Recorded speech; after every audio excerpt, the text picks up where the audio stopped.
Welcome back. Hurricane Ida made landfall 1 year ago today on the 16th anniversary of Hurricane Katrina. And second only to Katrina, it's the most damaging and intense hurricane to make landfall in the state, leaving many underwater and without power for days. Chris Franklin joins us now from one of the areas that has fought to recover, that is Lower Jefferson Parish. Chris. Hey, Devin. Yeah, I am in Lafitte, and as a matter of fact, I was sent here 1 month after Ida, and exactly in this location, the Lafitte Fisheries Market 11 months ago, this was a drop-off spot for supplies for the folks in Lafitte, Jean Lafitte, and down the bayou into Lower Jefferson Parish. Now, fast forward, there's a concert going on, food being given out by Habitat for Humanity, kind of a celebration of some of the work that they had been doing in Lafitte and in Lower Jefferson Parish to continue the rebuilding process that is ongoing. Now, there is definitely signs of recovery here in Lower Jefferson, but still for some, a long way to go. Our own Paul Murphy had spent much of the day driving along Barataria Bay and has a little bit more detailed look. Parts of the Lafitte area remain frozen in time.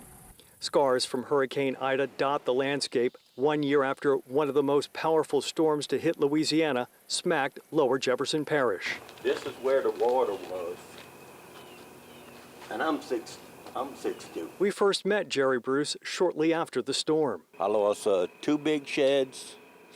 I lost my roof, and some of my steps, if you see, they're still broken, still tore up, but I'm gonna handle that myself. Ida pushed a wall of water and mud over the 7.5-foot levees here. High winds and heavy rain punished the Lafitte, Barataria, Crown Point communities for 12 hours. We pretty lucky I still have my home. But there's a lot of people down here, like right across the street. They're still struggling. Leslie Anders had to live in his truck for a while after the storm. He's now living in a FEMA trailer. Went, checked the house out, full of fish in the place, and stew water up to our knees. So it was rough. And it's finally, they got it cleaned up.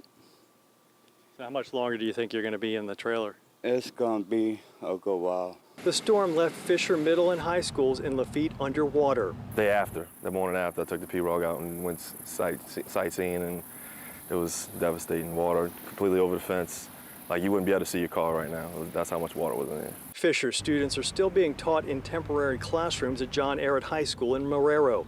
Fisher head football coach Tevin Kagan says they're still waiting on word from FEMA to see if his school will be rebuilt. If it comes back over the 50% mark, it'll be rebuilt. If it's under, then we'll be refurbished. But with the floodplain, you'd have to put a 12-foot wall around the whole school, so we're hoping that we get raised. Lafitte Mayor Tim Kerner Jr. said despite the storm damage, his town is open for business. Look, we made so much progress in the last year. There's still a lot of work to be done. The bayous still need to be cleared. They still have drainage issues, and you still have a lot of people still not in homes and still trying to find out how to put a roof over their head. But we've made a lot of progress. Kerner complains federal funding to bolster hurricane and flood protection has so far eluded the Lafitte area. They have a 100-year protection 2.5 miles north of us. They have, they're building levees west of us. They're raising levees east of us, and now they're sending levee money south of us. There are a lot of for sale signs along Jean Lafitte Highway. But people like Coach Kagan say, in spite of the risks of future storms, Lafitte is home.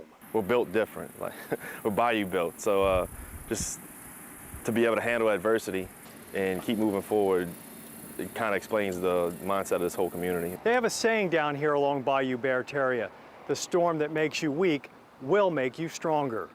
Lafitte Strong. Paul Murphy, Eyewitness News. A graphic that was eye-opening from the post-Ida report from the National Hurricane Center really spells out how much worse it could have actually been for the Lafitte area.